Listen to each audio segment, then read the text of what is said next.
মাটির ৪৩ ফুট গভীরে থাকা অবিস্ফোরিত বাংকার বিধ্বংসী বোমা নিষ্ক্রয় করল ইরান। ইরানের ইয়াজত প্রদেশের একটি আবাসিক এলাকায় মাটির গভীরে পুঁতে থাকা অবিস্ফোরিত বাংকার বাস্টার বোমা সফলভাবে নিষ্ক্রয় করা হয়েছে। দেশটির সংবাদ সংস্থা তাসনিম নিউজ এজেন্সির বরাতে এ তথ্য জানা গেছে। যুক্তরাষ্ট্র ইসরায়েলের হামলা চলাকালে নিক্ষিপ্ত এ শক্তিশালী বোমাটি লক্ষ্যবস্তুতে আঘাত হানলেও বিস্ফোরিত হয়নি। এটি আবাসিক এলাকার প্রায় ৪৩ ফুট মাটির নিচে ঢুকে গিয়েছিল। কর্মকর্তারা জানিয়েছেন, ইসলামিক রিভলিউশনারি গার্ড কোর এবং স্থানীয় বোমা নিষ্ক্রয়করণ ইউনিটের সদস্যরা যৌথভাবে এ অত্যন্ত ঝুঁকিপূর্ণ অভিযান পরিচালনা করেন। কোনো ধরনের দুর্ঘটনা ছাড়াই বোমাটি সরিয়ে নেওয়া সম্ভব হয়েছে। ইরানের আরো এক জাহাজ জব্দ করল যুক্তরাষ্ট্র।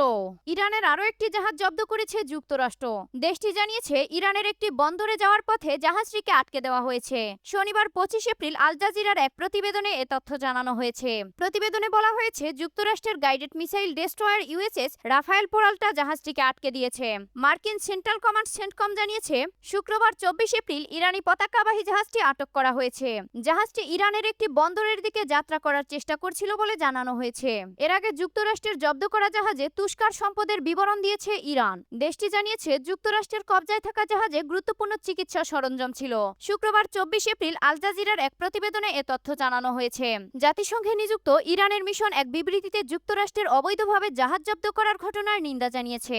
গত ১৯ এপ্রিল ইরানের সব বন্দরে অবরোধ চলাকালে যুক্তরাষ্ট্র তুষ্কা নামের ইরানের বাণিজ্যিক জাহাজটিকে দখল করে। এক্সে প্রকাশিত বিবৃতিতে ইরান জানিয়েছে, জাহাজটিতে গুরুত্বপূর্ণ ডায়ালাইসিস সামগ্রী ও চিকিৎসা সরঞ্জাম ছিল। এই জব্দ করাকে তারা আন্তর্জাতিক আইনের স্পষ্ট লঙ্ঘন বলে উল্লেখ করেছে। বিবৃতিতে আরো বলা হয়েছে, এই জবরদস্তিমূলক ও বেআইনি পদক্ষেপ মানুষের জীবনকে ঝুঁকির মুখে ফেলেছে, নৌ চলাচলের স্বাধীনতাকে ক্ষুণ্ণ করেছে এবং দুর্বল রোগীদের মারাত্মক বিপদের মুখে ঠেলে দিচ্ছে। এই ঘটনার জন্য দায়ীদের অবশ্যই জবাবদিহির আওতায় আনতে হবে।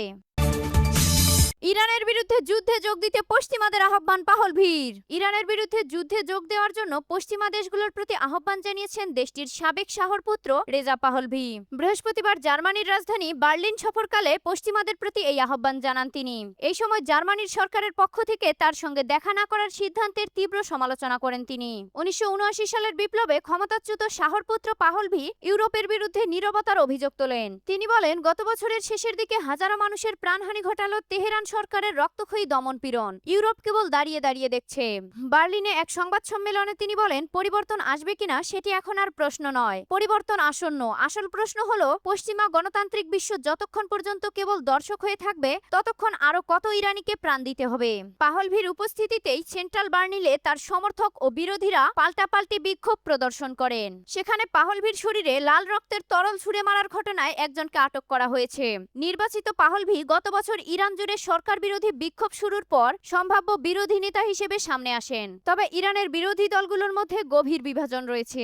এছাড়া শাহর শাসনকালের অবসানের পর প্রায় অর্ধ শতাব্দী পর পাহলভির জনসমর্থন আসলে কতটা তা স্পষ্ট না হওয়ায় পশ্চিমা সরকারগুলো তাকে সমর্থন দেওয়ার বিষয়ে সতর্ক অবস্থানে রয়েছে। জার্মান সহ ইউরোপীয় দেশগুলো এখন পর্যন্ত যুক্তরাষ্ট্র ও ইসরায়েলের সঙ্গে সরাসরি যুদ্ধে যোগ দেওয়ার বিষয়টি নাকচ করে দিয়েছে। গত ২৮ ফেব্রুয়ারি শুরু হওয়া এই যুদ্ধের শুরুতে বিমান হামলায় ইরানের সর্বোচ্চ নেতা আয়াতুল্লাহ আলী খামেনি নিহত হন। ইরানিরা জানেন না তাদের নেতাকে, এমন মন্তব্য ট্রাম্পের। ইরানের নেতৃত্বের জায়গাটি বর্তমানে স্পষ্ট নয় বলে মন্তব্য করেছেন যুক্তরাষ্ট্রের প্রেসিডেন্ট ডোনাল্ড ট্রাম্প। বৃহস্পতিবার নিজের সামাজিক যোগাযোগ মাধ্যম ট্রুথ সোশ্যালে দেওয়া এক পোস্টে তিনি এমন দাবি করেছেন। ট্রুথ সোশ্যালে দেওয়া পোস্টে ট্রাম্প বলেছেন, ইরান এখন তাদের নেতাকে তা নির্ধারণ করতেই হিমশিম খাচ্ছে। ট্রাম্প দাবি করেছেন, ইরানের ভেতরে কট্টরপন্থী ও মধ্যপন্থীদের মধ্যে এখন অভ্যন্তরীণ দ্বন্দ্ব চলছে। হরমুজ প্রণালীতে মাইন স্থাপনকারী যে কোনো ইরানি নৌযানে গুলি চালানোর নির্দেশ দেওয়ার কয়েক মিনিটের মধ্যেই ওই পোস্ট করেন মার্কিন প্রেসিডেন্ট। বর্তমানে হরমুজ প্রণালীর উপর যুক্তরাষ্ট্রের পূর্ণ নিয়ন্ত্রণ রয়েছে বলেও দাবি করেন ট্রাম্প। তিনি বলেন, মার্কিন অনুমতি ছাড়া যে কোনো জাহাজ ওই পথ দিয়ে প্রবেশ বা বের হতে পারবে না। পোস্টে ট্রাম্প বলেন, আমি মার্কিন বাহিনীকে নির্দেশ দিয়েছি, হরমুজ প্রণালীর জলসীমায় যে কোনো নৌযান, সেটি যতই ছোট হোক না কেন, যদি মাইন বসাতে দেখা যায় তাহলে তাদের গুলি করে ধ্বংস করে দিতে হবে। মার্কিন প্রেসিডেন্ট বলেন, এই নির্দেশ বাস্তবায়নে কোনো দ্বিধা করা যাবে না। এছাড়া মার্কিন নৌবাহিনীর মাইন সুইপারগুলো বর্তমানে হরমুজ প্রণালী থেকে মাইন অপসারণের কাজ চালিয়ে যাচ্ছে বলেও পোস্টে দাবি করেন ট্রাম্প। যুক্তরাষ্ট্র যুদ্ধ থেকে সম্মানজনক প্রস্থানের পথ খুঁজছে, এমনটাই দাবি ইরানের। যুক্তরাষ্ট্র যুদ্ধ থেকে বেরিয়ে যাওয়ার জন্য একটি সম্মানজনক পথ খুঁজছে বলে দাবি করেছে ইরান। যুক্তরাষ্ট্রের সঙ্গে ইরানের প্রতিনিধিদের পাকিস্তানের দ্বিতীয় দফার শান্তি আলোচনা শুরুর আগে ওই দাবি করেছে তেহরান। শনিবার ইরানের প্রতিরক্ষা মন্ত্রণালয়ের এক বিবৃতিতে এ তথ্য জানানো হয়েছে।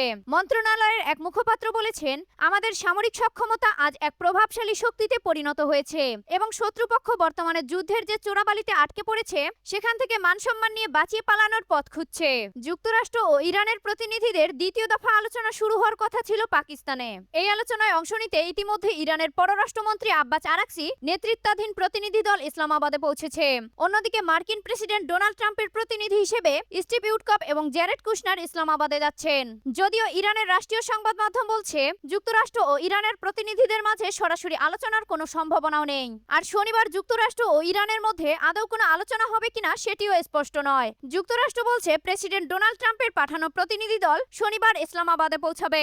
ইরানের পররাষ্ট্রমন্ত্রী বর্তমান ইসলামাবাদে অবস্থান করছেন। তবে তেহরান বলছে, পররাষ্ট্রমন্ত্রী ত্রিদেশীয় আঞ্চলিক সফরের অংশ হিসেবে ইসলামাবাদে গেছেন। যুক্তরাষ্ট্রের প্রতিনিধিদের সঙ্গে তার সরাসরি দ্বিপাক্ষিক বৈঠকের সম্ভাবনা নেই।